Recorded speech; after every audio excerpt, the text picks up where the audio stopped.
Imaginez que vous sortez de chez vous un après-midi ordinaire, plein de projets et de rêves, pour être arrêté par quelqu'un qui, sans raison, pense que vous êtes différent. Mia Lopez, une jeune femme intelligente et déterminée, traverse cette épreuve lorsqu'un policier la juge en fonction de son apparence. Il ne sait pas que Mia n'est pas seule et que sa force dépasse de loin tous les préjugés. Vous serez ému par cette histoire puissante de résistance, d'honneur et d'amitié. Elle vous fera réfléchir, comment aurions-nous agi à sa place? Vous avez aimé l'histoire? Alors abonnez-vous, laissez un j'aime et partagez dans les commentaires ce que vous feriez si vous étiez à la place de Mia. Mia Lopez est mon nom. Vous ne me connaissez peut-être pas, mais je parie que vous connaissez quelqu'un comme moi. Je suis quelqu'un qui ne s'arrête jamais. Vous savez, le genre de personne qui est toujours en train de planifier la prochaine étape et ce qu'elle veut apprendre ensuite? C'est moi, oui. Ma vie quotidienne est un mélange chargé d'école et de travail. En tant qu'étudiante en design numérique et graphiste freelance, je travaille toujours sur des projets, écrivant des idées ou créant quelque chose de nouveau. Il y a des bons et des mauvais côtés à être travailleur. Tant que je pense que le travail m'aidera dans mon parcours, j'adore pouvoir le choisir et dire oui ou non. Mais je ne sais pas ce qui arrivera à mon argent, donc je dois rester à l'affût de nouvelles possibilités. Chaque contrat que je conclus me donne l'impression d'avoir accompli quelque chose et constitue un petit pas vers mes objectifs. Maintenant, c'est le moment de réaliser l'un de ces rêves. Mon objectif principal est d'ouvrir une entreprise de design qui valorise la diversité et l'inclusion. Je veux que mon entreprise soit un endroit où les histoires de personnes qui se sentent parfois invisibles sont racontées à travers le travail. L'objectif est de réaliser des projets qui ont de la valeur, montrent du respect et sont authentiques. Cela semble être beaucoup de travail, mais pourquoi pas? Il semble que chaque projet sur lequel je travaille en ce moment soit un pas vers cet objectif. Je pense que ce rêve a beaucoup à voir avec mon propre parcours. Mes parents ont appris, à ma naissance, que j'étais paralysé et que je ne pourrais pas marcher. J'ai appris enfant que les gens ont encore beaucoup à apprendre sur l'inclusion de tous. Ma mère me disait toujours, « Mia, tu es plus forte que tu ne le penses », quand j'étais petite. Elle avait raison, en plus. Je ne laisserai jamais mon handicap définir qui je suis. Je comprends que c'est une partie de moi, cependant. Et ce n'est pas une mauvaise chose, c'est une force. Je sais que cela peut sembler cliché, mais être une femme latine avec un handicap a changé ma vision du monde, et je veux que cela transparaisse dans mon travail. Je suis également très excité par un projet. Une ONG m'a récemment demandé de les aider à créer une campagne pour l'égalité numérique. On me demande de les aider à concevoir un logo qui montre comment Internet peut être un endroit accueillant pour les personnes handicapées. J'étais ravi quand j'ai reçu cette offre. Premièrement, cela correspond exactement à ce en quoi je crois. Deuxièmement, cela m'aide à atteindre mon objectif d'ouvrir ma propre entreprise. Je montre souvent ces projets à mon ami Lucas, car il a toujours été une grande source d'inspiration pour moi. Lucas est l'une des personnes les plus intelligentes et les meilleures que je connaisse. C'est un avocat. Il sait ce que c'est que de se battre pour de l'espace et du respect parce qu'il a dû le faire en tant qu'homme noir dans un domaine conservateur. Mia, la lutte est toujours en cours, mais la croissance l'est aussi, me dit-il toujours. Il a raison. Je ressens que j'apprends et grandis constamment. De plus, je suis têtu. Je suis si têtu que cela pourrait tout aussi bien être mon prénom. Vous pouvez parier que je ferai tout, même des choses qui semblent impossibles, pour faire avancer les choses. De nombreux regards injustes, jugements et étiquettes ont été utilisés pour essayer de me rabaisser. Les gens qui me voient dans les parages ne le savent peut-être pas, mais j'ai traversé beaucoup de choses. Cela ne m'a pas abattu, au contraire, cela m'a donné encore plus envie d'avancer. D'une certaine manière, je pense que cela m'a façonné. En d'autres termes, lorsque je dis que je veux mon propre espace, je ne pense pas juste à cela. Ce rêve prend déjà forme, et je peux le voir se réaliser avec chaque travail que je termine et chaque contact que je fais. Oui, vous pouvez aussi faire une différence. Peu importe qui vous êtes ou quel problème vous rencontrez. En exemple, je veux montrer aux personnes qui se sentent mises de côté ou non appréciées qu'elles peuvent accomplir de grandes choses même lorsque tout semble s'opposer à elles. Lorsque je parle de ces rêves, j'ai parfois l'impression que les gens ne me croient pas. Ce regard peut-elle le faire? Mais que savez-vous? Cela ne me fait pas abandonner, en fait, cela me rend plus forte. Si j'avais prêté attention à chaque question, j'aurais abandonné depuis longtemps. Quand quelqu'un me dit que je ne réfléchis trop grand, cela me rappelle pourquoi j'ai commencé en premier lieu. J'essaie d'encourager les autres à faire de même et à ne pas abandonner lorsque les choses deviennent difficiles, chaque fois que je le peux. C'est ainsi que je rends hommage aux personnes qui m'ont aidé en cours de route. Je comprends que cela semble être une façon assez sérieuse de commencer un discours, mais j'espère que vous comprenez ce que je veux dire. Vous devez savoir que cette quête de vérité me motive, et pas seulement pour moi. Elle motive tous ceux qui font face à des problèmes comme les miens. Mais le design me montre aussi que le monde peut être un endroit plus agréable et plus juste. La vérité, c'est que le design n'est plus qu'une simple esthétique. Il peut raconter des histoires, briser des obstacles et rassembler les gens. C'est mon objectif principal. Voici ma réponse simple à la question: que voulez-vous faire de votre vie? Je veux que mon art et mon travail parlent plus fort que n'importe quelle étiquette. Je veux que chaque objet, chaque marque et chaque couleur que je choisis montre que tout le monde est le bienvenu. Chaque petit détail, chaque ligne, est une manière de riposter et de montrer que la diversité est quelque chose dont il faut être fier. Les choses étaient différentes ce jour-là, c'était comme si toute la ville pouvait ressentir l'espoir que je ressentais. J'essayais encore de comprendre ce qui s'était passé après la réunion avec l'équipe de l'ONG. Savez-vous ce que vous ressentez lorsque les choses commencent à bien se passer et que vous êtes à la fois excité et effrayé par ce qui pourrait se passer ensuite? C'est ce que je ressentais aussi. Je pensais que la réunion serait pire qu'elle ne l'était. Ils étaient si disposés à écouter mes idées. L'équipe de l'ONG avait besoin d'une campagne visuelle puissante montrant que tout le monde, peu importe son état, mérite un endroit où il se sent bienvenu. Vous voyez, c'était ma chance de rendre tout ce en quoi je crois réel et visible. En plus de cela, c'était ma chance de montrer à quel point je suis douée en tant que créatrice. J'avais besoin d'un moment pour rassembler mes pensées et tout écrire après avoir quitté les bureaux de l'ONG, alors j'ai choisi de m'arrêter à la place centrale. C'était l'un de mes endroits préférés en ville. Dans les moments où j'avais besoin d'idées, j'y allais. Alors que le soleil commençait à se coucher ce jour-là, il projetait une lueur dorée sur tout ce qui le rendait plus beau. Les arbres autour d'eux offraient une douce ombre, et le bruit des enfants jouant en arrière-plan semblait être la bonne musique d'ambiance pour ce moment. Mes notes de réunion étaient en ordre alors que je prenais une profonde inspiration et posais mon sac de papier sur mes genoux. Dès que j'ouvris mon carnet, je commençais à dessiner quelques pensées. Mon esprit était déjà en effervescence alors que j'essayais de trouver des tons chauds, les bons icônes pour montrer la diversité, et des polices modernes faciles à lire pour tous. Ce projet pourrait être le début de quelque chose de grand. Tout à coup, mon téléphone a vibré. Lucas m'a envoyé un message pour savoir où j'étais. Il a dit qu'il était en route après que je lui ai dit que j'étais dans le centre-ville. Je me suis toujours senti en sécurité avec Lucas à mes côtés. Il pouvait me faire rire et me rappeler de respirer quand tout semblait trop rapide. Je lui ai parlé de la réunion d'aujourd'hui pour partager ma joie et peut-être demander un peu d'aide aussi. Il était mon rock, et personne d'autre ne pouvait m'écouter aussi bien que lui. En attendant, je regardais autour de moi et observais ce qui se passait. Un enfant riait en poursuivant un petit chien sale juste devant moi. Je jure que le chien riait aussi. De l'autre côté, un vieux couple était assis sur un banc ensemble et souriait en regardant les gens aller et venir. Il y avait des moments magnifiques dans la ville, et j'adorais en faire partie, même si ce n'était que pour un instant. Il y a eu un moment où je me suis laissé aller à rêver. Si j'avais ma propre entreprise, je voudrais que des projets comme celui sur l'inclusion numérique soient les plus importants. Un jour, je pourrais avoir ma propre équipe, avec des gens de tous horizons qui pourraient chacun offrir un point de vue unique. Dans ma salle de classe, il y aurait beaucoup d'espaces ouverts, et la langue principale serait l'empathie. C'était mon rêve. Maintenant, je commençais à faire les premiers pas vers sa réalisation. La douce brise m'a fait fermer les yeux un moment et profiter de la paix. Même si j'avais beaucoup de travail à faire et l'école à laquelle aller, je me sentais rarement aussi calme et à l'aise. À ce moment-là, tout semblait indiquer que ça allait bien se passer. J'étais sur la bonne voie, et ce n'était que le début. Peu de temps après, j'ai entendu une voix que je connaissais derrière moi. « Tu es en train de rêver encore, Mia ?» Sa plaisanterie m'a tiré de ma transe. J'ai souri et me suis retourné. Il était là, avec ce sourire calme et familier et cette posture décontractée. Lucas était grand, calme et sûr de lui. Il portait un sac plein de papiers et de livres, ce qui lui donnait l'air d'un mélange d'avocat et d'étudiant, ce qu'il était. Dès que j'ai commencé à parler de la réunion, il s'est assis à côté de moi et m'a regardé avec cet air intéressé. « Comment s'est passée la réunion ?»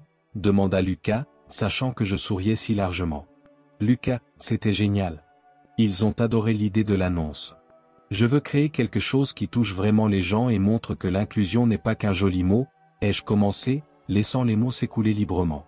Tout doit montrer du respect et de la chaleur, dis-je. C'est mon moment, Lucas.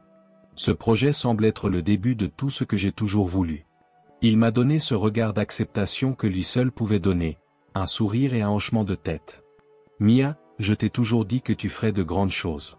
Tu sais trouver le meilleur chez les gens et l'utiliser pour créer de l'art. Je suis sûr que ça va bien se passer. Ces mots m'ont rassuré. Lucas savait toujours quoi dire pour me remonter le moral, et tout semblait plus possible à ce moment-là. Pour être honnête, parfois, tout ce dont nous avons besoin, c'est que quelqu'un nous dise ce que nous pouvons accomplir. Avec son aide et ma propre détermination, je pensais que rien de ce que le monde pouvait m'envoyer ne pourrait m'arrêter. J'étais prête. Alors que je pensais à cela, je remarquai la silhouette d'une personne s'approchant de moi du coin de l'œil. Un policier s'avançait lentement vers nous, surveillant de près tout ce que nous faisions. C'était le moment où tout a changé, mais je ne le savais pas à l'époque. Je souriais encore et pensais au projet que j'étais en train de faire avec Lucas quand je vis le policier s'approcher derrière nous. C'était un homme fort qui se tenait immobile, se déplaçant lentement et regardant tout autour de lui avec un regard suspicieux, presque affamé. Son uniforme serré mettait en valeur ses muscles, et sa main était posée sur l'arme à sa ceinture d'une manière à la fois subtile et autoritaire. Ses yeux avaient une froideur et une sévérité juge, comme s'il était là pour imposer une règle invisible. Tout à coup, je me suis senti hors de place. Il s'est arrêté juste devant moi, a regardé Lucas puis à nouveau moi, et a ensuite fixé son regard sur moi. « Êtes-vous ici pour quelque chose ?» Le ton direct de sa question le faisait sembler moins intéressé et plus suspicieux. J'ai pris une profonde respiration et essayé de comprendre pourquoi il agissait ainsi. J'ai regardé Lucas, qui fronçait également les sourcils et levait un sourcil, ne comprenant pas pourquoi les gens étaient si méchants.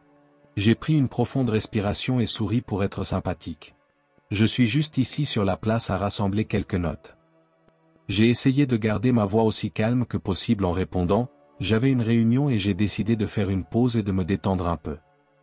Mais le sourire a disparu rapidement car il était clair qu'il n'était pas satisfait de ma réponse. Il s'est avéré que le nom de l'officier était Thompson. Il a croisé les bras et m'a scruté plusieurs fois avec un regard lourd, presque effrayant.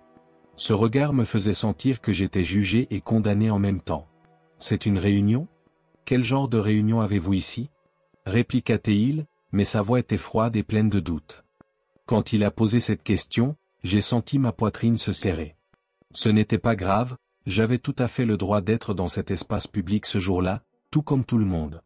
Mais quelque chose dans son regard fixe et la façon dont il inclinait la tête me faisait sentir que je n'avais pas ma place là, à ses yeux. C'était comme si ma seule présence à ce moment-là était le signe que quelque chose n'allait pas. Lorsque Lucas était à mes côtés, il pouvait aussi sentir la colère cachée. Il s'est déplacé et a presque voulu intervenir, mais il ne l'a pas fait, me laissant parler pour moi-même. « Oui, une réunion d'affaires », dis-je encore une fois, essayant de contenir la douleur qui montait en moi. Je suis graphiste, et c'était une réunion avec une ONG. Bien que mon discours fût ferme, je pouvais sentir une pointe de colère monter en moi. Il semblait vouloir une raison plus grande ou une excuse supplémentaire, même si j'étais là à faire mon travail et à travailler sur mes projets. Thompson a ri sèchement, comme si je lui avais raconté une blague. Une réunion avec une ONG ?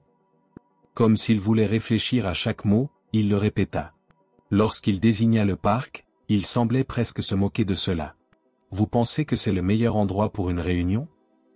Sa question avait un ton accusateur. Une réponse avec une pointe d'ironie m'a détendu. Mais il n'y avait rien de mal dans ce qui se passait. Luc et moi le savions tous les deux. Pourtant, je commençais à me demander ce qui en moi le mettait tant en colère. C'était mon handicap, n'est-ce pas ? Ou peut-être mon fauteuil roulant ?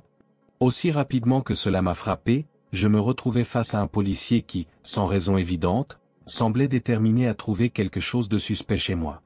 J'étais choqué et confus en même temps. Malgré cela, je gardai mon calme. « Monsieur, j'attends juste mon ami ici », lui dis-je doucement, en désignant Lucas à côté de moi. « Il n'y a rien de mal chez moi. » Après un rapide coup d'œil à Lucas, Thompson se tourna de nouveau vers moi et me lança ce regard froid qui me retournait l'estomac. Lucas croisa les bras et fixa l'officier en silence. Il avait l'air sérieux, comme s'il observait chaque mouvement de l'officier. « Votre ami ? marmonna-t-il en regardant Lucas, semblant réfléchir à quelque chose. Et que faites-vous ici avec cette réunion?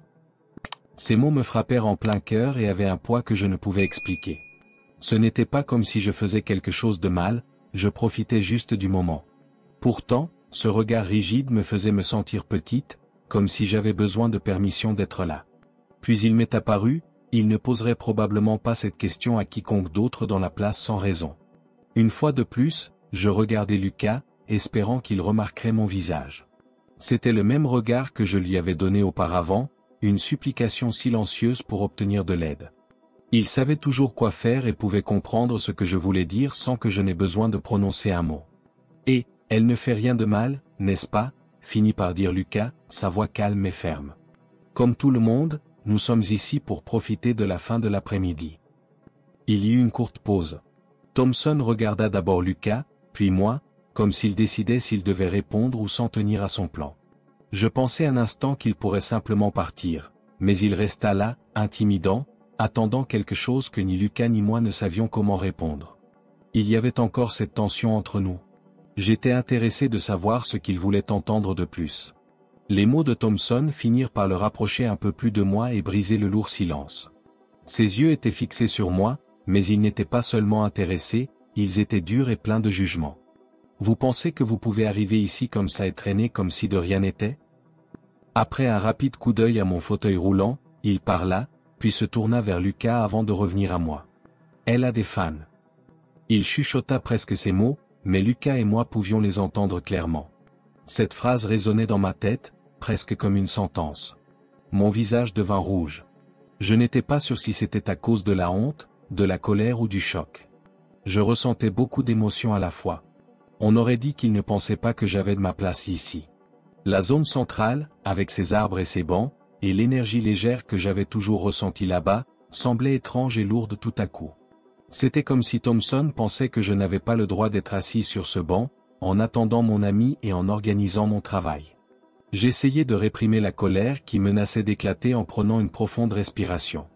Lorsque je regardais Lucas, il me regardait fermement, comme s'il était prêt à intervenir à tout moment. Mais je savais que je devais gérer cela seul. Bien que mon cœur battait la chamade, j'essayais de garder ma voix calme en disant, avec tout le respect que je vous dois, agent Thompson. Je ne comprends pas ce que vous voulez dire. Comme tout le monde dans cette zone, nous sommes juste assis ici à discuter. Après que Thompson m'eut regardé un instant, je vis dans ses yeux quelque chose qui ressemblait à de l'hésitation. Mais cette ombre disparut rapidement, laissant place à un regard rigide, presque méprisant. Vous pensez que ça n'arrive pas tout le temps, répondit-il en croisant à nouveau les bras. Des jeunes comme vous agissent comme s'ils se baladaient, mais vous n'avez aucune raison réelle d'être ici. Surtout quelqu'un comme vous, dit-il en désignant mon fauteuil roulant comme si c'était ordinaire. On aurait dit que quelqu'un d'important, comme vous, devait être ici. Je dus avaler de travers parce que ces mots faisaient si mal. Ce n'était même pas proche de la question de ce que je faisais là. Thompson se moquait de moi et minimisait ma présence, comme si le fait que je vive en dehors de ses attentes était un affront. Lucas se rapprocha de moi et fit un pas en avant. Écoutez, Thompson, cela ne vous concerne pas. Il dit, nous profitons simplement de la place comme tout le monde. Sa voix était étrangement calme, comme s'il choisissait soigneusement ses mots pour ne pas perdre le contrôle. Je levai la main pour faire comprendre à Lucas que j'allais bien et que je voulais poursuivre la discussion seul. Même si Thompson avait franchi les limites, je ne voulais pas que cela devienne une bagarre. Son seul but était de voir que j'avais chaque droit d'être là, comme tout le monde. J'essayais de donner une impression de force et de détermination dans ma voix, même si mon cœur battait la chamade, agent Thompson. Il n'y a pas de bonne ou de mauvaise façon de penser à moi ou à ce que je devrais faire. J'ai mes propres objectifs, ma propre vie, et la liberté d'aller où je veux sans avoir à montrer quoi que ce soit à quiconque. J'étais consciente que ma voix avait changé, devenant peut-être plus forte que d'habitude. Pourtant, quelque chose en moi me disait que je devais réagir calmement et avec respect. Il fit un pas en arrière, comme si mon ton ferme l'avait rendu mal à l'aise.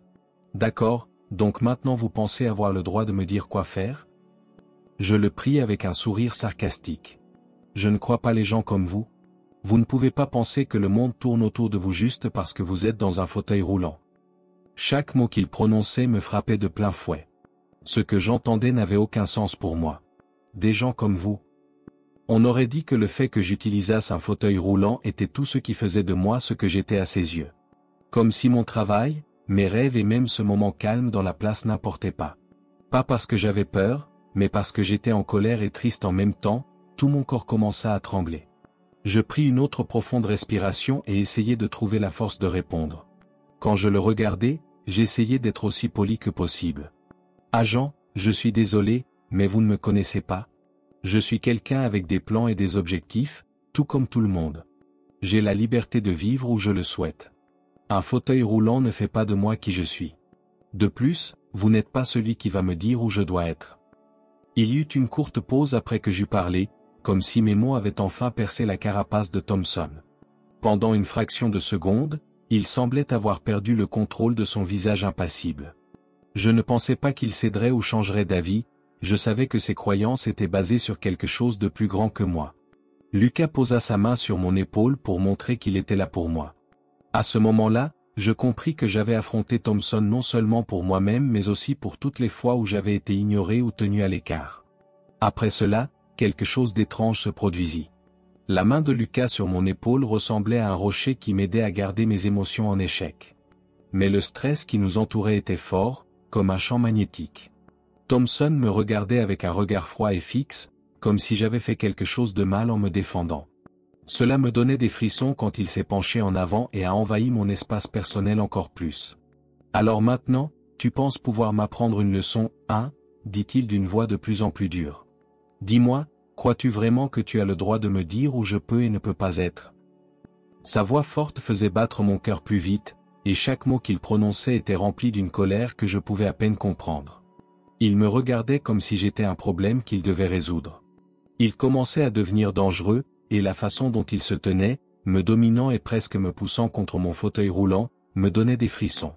J'ai essayé de garder ma voix stable en disant « Officier, je n'essaie d'apprendre à personne une leçon. C'est mon droit d'être ici et d'utiliser cet espace, tout comme tout le monde. » Lucas s'est rapproché de moi, comme s'il allait intervenir, mais Thompson a levé la main, presque comme un avertissement, et lui a lancé un regard dur. Il a ensuite rapidement détourné son attention vers moi et a mis les deux mains sur les poignées de mon fauteuil roulant. Même s'il ne me poussait pas, il était difficile de respirer avec lui si près et ce regard en colère sur son visage. Une vague de chaleur a traversé mon corps, et je pouvais sentir que cela s'éloignait. Sous sa pression, j'avais l'impression que tout le pouvoir et la fierté que j'essayais de maintenir s'effondraient. « Je n'ai pas de temps à perdre avec des gens qui pensent pouvoir faire ce qu'ils veulent, » dit-il d'une voix rugueuse qui s'accordait avec les autres dans la pièce. C'est à ce moment-là que les choses ont complètement échappé à tout contrôle. Il avait une prise ferme sur les bras de mon fauteuil, et pendant un instant, je pensais qu'il pourrait me repousser, comme si j'étais une distraction ennuyeuse. Cela faisait si mal de se sentir si vulnérable, et un nœud s'est formé dans ma poitrine. Je n'avais jamais ressenti un tel vide. « Officier, c'est trop », finit par dire Lucas d'une voix claire et forte. Il s'est approché de moi, s'est placé à mes côtés et m'a couvert de son corps. Thompson a ri de manière sèche et a secoué la tête, comme s'il était agacé par quelque chose. Il ne semblait pas voir Lucas comme une menace, au contraire, il le voyait comme une distraction ennuyeuse. « Es-tu sûr de pouvoir me dire ce que je peux et ne peux pas faire ?» dit-il en gardant ses mains sur les bras de mon fauteuil. La pression sur mes côtés était douloureuse, et être si près de lui me rendait la respiration difficile. J'avais l'impression que le temps s'était arrêté un instant, et j'ai réalisé que cela concernait beaucoup plus que le simple pouvoir. L'abus visait à me faire taire et à me montrer que je n'avais pas mon mot à dire ou que ma présence était une erreur. J'ai essayé de ne pas montrer ma peur en regardant dans les yeux de Thompson, mais je ressentais que toute cette rencontre pesait lourd sur mes épaules. Avec moi, Lucas ne renonçait pas. Il leur a dit « Retirez vos mains d'elle immédiatement », d'une voix sérieuse que je n'avais jamais entendue auparavant. On aurait dit que sa voix avait réveillé l'officier. Il a enfin retiré ses mains de mon fauteuil, mais pas avant de faire un pas de plus vers Lucas comme s'il le mettait au défi. Ils se sont regardés pendant une seconde longue. La tension rendait l'air épais et électrique. À ce moment-là, j'ai compris à quel point les choses avaient mal tourné. J'avais l'intention d'être sur la place, à travailler sur mes projets et à m'amuser avec mon ami. Cependant, je me retrouvais au milieu d'une dispute animée. J'ai regardé Thompson en espérant qu'il abandonnerait, mais la colère dans ses yeux me disait qu'il n'allait pas le faire. Le silence est revenu un instant, mais c'était un silence effrayant, comme la pause avant une tempête. Autant que je le pouvais, j'ai pris une grande respiration et j'ai essayé de rester calme. Thompson était toujours proche, mais il s'était un peu éloigné de mon fauteuil, alors j'ai pensé que c'était peut-être mon tour de diriger. J'ai fixé mes yeux sur lui et ignoré la sensation de froid dans mes mains et le petit tremblement qui ne voulait pas s'en aller. J'ai commencé à parler, mais ma voix tremblait. « Officier Thompson, je ne suis pas venu ici pour causer des problèmes. Et je ne suis certainement pas venu remettre en question votre autorité. Mais j'ai le même droit que tout le monde d'être ici, et je veux que vous l'acceptiez. » J'étais consciente que ma voix n'était pas complètement stable. Il était clair que j'étais nerveuse, et gérer le tremblement dans mes mains nécessitait plus de force que je ne le pensais. Mais il ne s'agissait pas seulement de parler à l'officier, c'était un test de self-control, un combat en moi pour garder mon calme et maintenir mon respect dans ce moment tendu. Thompson a ri avec dégoût et a croisé les bras comme s'il voyait quelque chose de fou. « C'est drôle, » dit-il d'une voix basse, secouant la tête comme un enfant qui n'écouterait pas. « Tu crois vraiment que je vais te considérer comme une personne normale juste parce que tu dis de belles choses ? Que tu peux choisir d'être en sécurité et de t'asseoir ici ?» Encore plus tremblante, j'ai serré mes mains sur les bras de mon fauteuil pour cacher la faiblesse dont Thompson continuait à essayer de tirer parti. Chaque mot qu'il prononçait me faisait sentir que je m'effondrais un peu plus. Je savais que je devais continuer, cependant. Je ressentais une petite pression sur mon épaule, et je savais que c'était Lucas, juste à côté de moi et me soutenant sans parler. Cela m'a donné de la force. Je l'ai regardé et j'ai répliqué, « Je n'ai pas besoin de votre permission pour être ici. Mais je pensais que vous me montreriez au moins un peu de respect. Pour être honnête, peu importe à quoi je ressemble ou comment je suis arrivé ici. Vous ne pouvez pas changer le fait que j'ai des droits en tant que personne. » J'ai pris mon temps avec chaque mot et j'ai essayé de rendre ma voix aussi ferme que possible. Mon cœur battait vite à l'intérieur. Être capable de me contrôler me maintenait debout, ou dans ce cas, assise tranquillement dans mon fauteuil. Mais je ne pouvais pas céder au stress car je devais travailler trop dur pour ne pas montrer ma peur. Il n'a rien dit pendant un instant.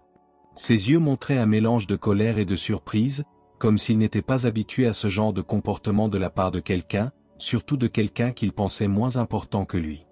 Il était sur le point de répondre, mais il a fait une pause un instant, comme si quelque chose que j'avais dit avait finalement percé son arrogance et son mépris. À ce moment-là, Lucas est intervenu d'une voix basse mais ferme. « Mia vous a déjà dit, officier. Nous ne répondrons plus aux affirmations qui ne sont pas vraies.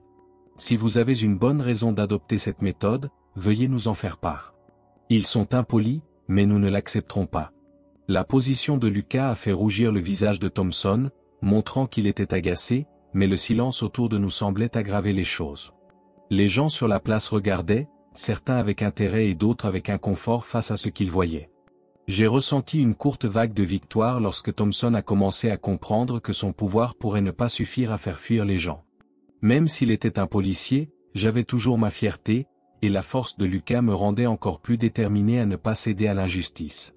Au fur et à mesure que je parlais, ma voix s'est renforcée et la peur s'est lentement transformée en détermination. Je l'ai regardé droit dans les yeux et j'ai dit, « Je suis ici pour une raison. Juste parce que vous pensez que je n'ai pas ma place ici ne changera rien. » Les yeux de Thompson ont vacillé, comme si, pendant une fraction de seconde, son air de pouvoir avait été brisé. Il a essayé de répondre, mais les mots ne sortaient pas. C'était différent pour lui, il était silencieux et pas aussi rigide que d'habitude. Je pouvais voir qu'il était confus à ce moment-là. Il a lentement déplacé sa main droite sur le côté après l'avoir mise fermement sur sa ceinture. On aurait dit qu'il savait qu'il était trop insistant. « Je fais juste mon travail », a-t-il dit d'une voix basse, détournant son attention de Lucas et de moi. Le ton de sa voix suggérait qu'il avait raison, mais cela ne lui semblait pas convaincant. « Je ne veux pas de problème ici. Laissez-moi juste m'assurer que tout le monde est en sécurité. » Cette phrase semblait être une excuse qu'il répétait sans cesse, mais la façon dont il l'a dite avec une petite hésitation montrait clairement qu'il savait qu'il était allé trop loin. Il avait un léger rougissement sur les joues et avait l'air mal à l'aise, ce que je ne m'attendais pas à voir chez lui. C'était comme si le masque de fierté se retirait, révélant quelqu'un qui, malgré tout, ne savait pas comment gérer le fait d'être questionné sur son pouvoir de manière aussi directe. Quand je le regardais, je ressentais beaucoup de sentiments différents en même temps.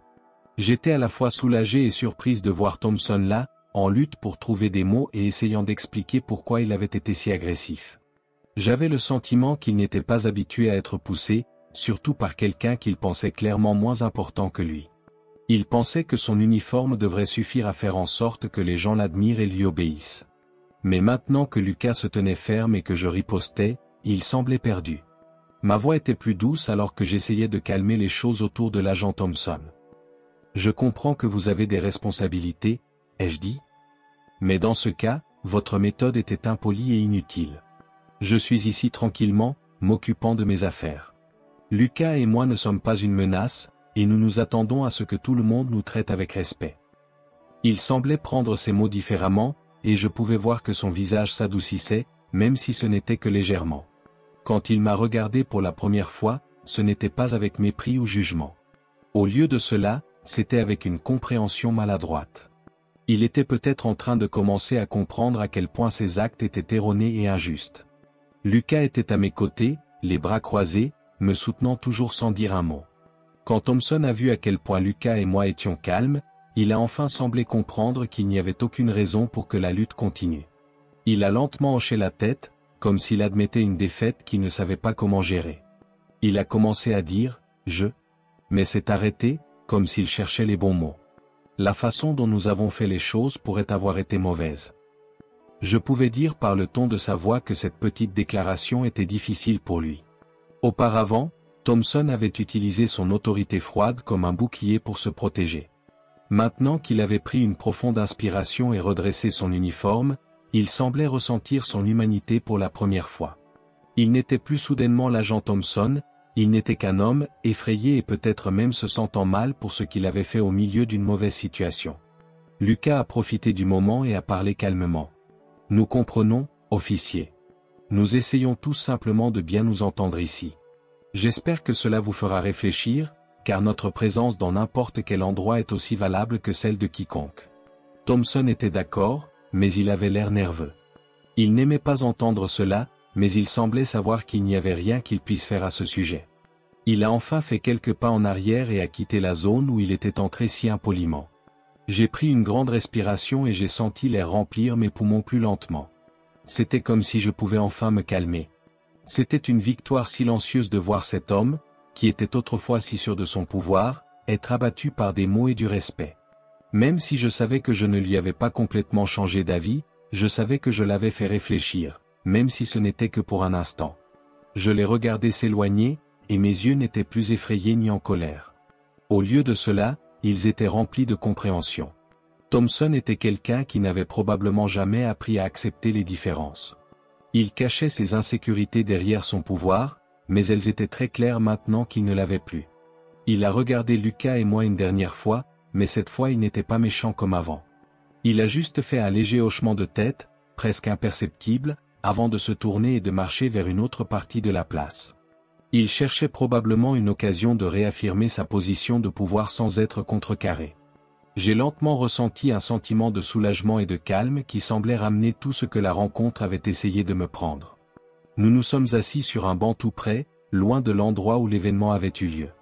Lucas a laissé échapper un long soupir, s'est appuyé contre le banc et m'a regardé avec un visage qui montrait un mélange de compréhension et de colère. Je pensais encore à tout cela. L'excitation me faisait encore respirer un peu plus vite que d'habitude, mais le voir m'a réconforté. « Tu étais génial, Mia », a-t-il dit d'une voix douce qui a rompu le silence et m'a aidé à me détendre un peu. Je sais que cela n'aurait pas dû arriver, mais tu as géré cela avec tant de grâce. J'ai essayé d'intégrer ce qu'il a dit en hochant la tête. C'était difficile. Et même si j'étais heureuse et soulagée, j'étais aussi en colère et triste en même temps. Pourquoi devais-je traverser ces choses encore une fois? Merci, Lu. Mais, lui ai-je dit, je suis vraiment fatigué de tout ça, et j'ai regardé les arbres autour de nous à la recherche de paix. C'est épuisant d'expliquer pourquoi je devrais être là où je suis tout le temps. Il semble qu'il n'y en ait jamais assez. Lucas est juste resté là et m'a regardé un moment. Puis il a posé sa main sur la mienne et m'a donné le soutien silencieux dont j'avais tant besoin.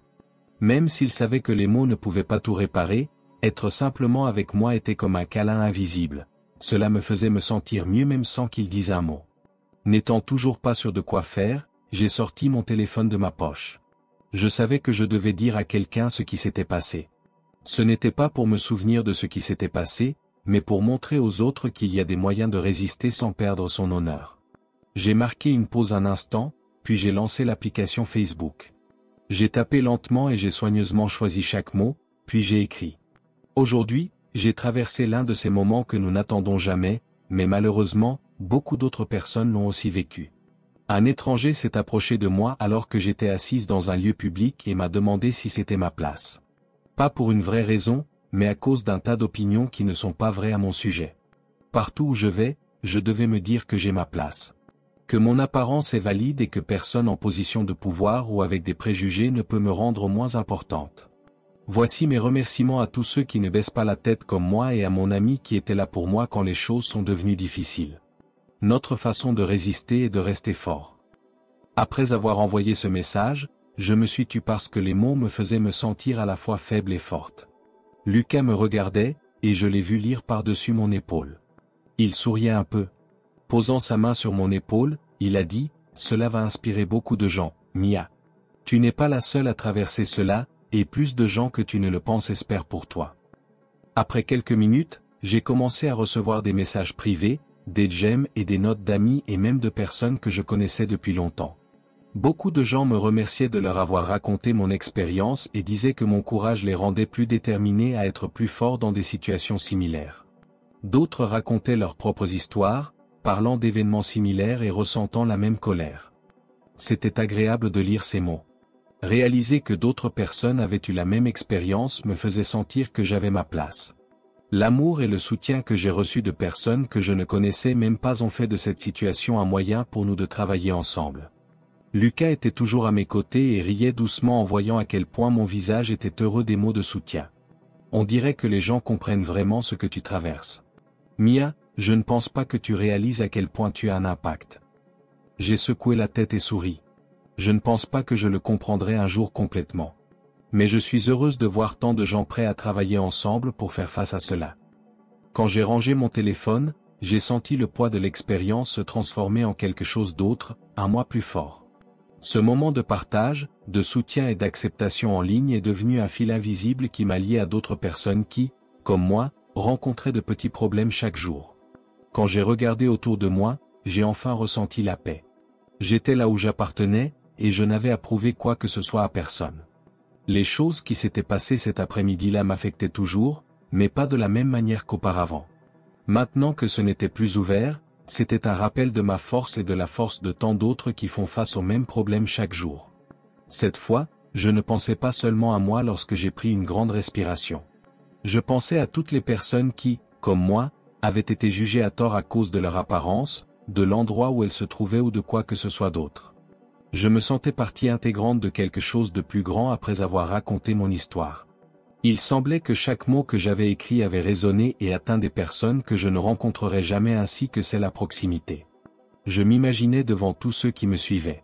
Je veux dire quelque chose à ceux qui écoutent mon histoire en ce moment avec un cœur ouvert, ai-je dit. Peu importe où vous êtes, qui vous êtes ou comment les autres vous voient. Ce qui compte, c'est la fierté que vous ressentez pour vous-même. Peu importe à quel point les choses deviennent difficiles, ils ne peuvent pas vous dire à quel point vous êtes précieux. Avec chaque mot, je me sentais de plus en plus sûr de ce en quoi je croyais. Les souvenirs de toutes les fois où j'avais été remise en question ou où on avait essayé de me faire peur juste pour être là affluaient en moi. Toutes ces choses, peu importe à quel point elles étaient mauvaises, m'avaient rendu meilleur. Maintenant, je voulais que cette force atteigne tous ceux qui écoutaient et leur donne le courage de se lever. Résister n'est pas seulement un acte de bravoure, ai-je dit ensuite, gardant un ton honnête et direct. Nous faisons ce choix chaque jour et promettons de protéger notre propre dignité. Ne pas avoir à expliquer pourquoi nous sommes ici, dans cet espace, ou pourquoi nous vivons nos vies et notre droit. Je savais que ces mots étaient plus qu'un simple message en les prononçant. Je voulais que tous ceux qui s'étaient déjà sentis invisibles, petits ou mal à l'aise entendent ces mots.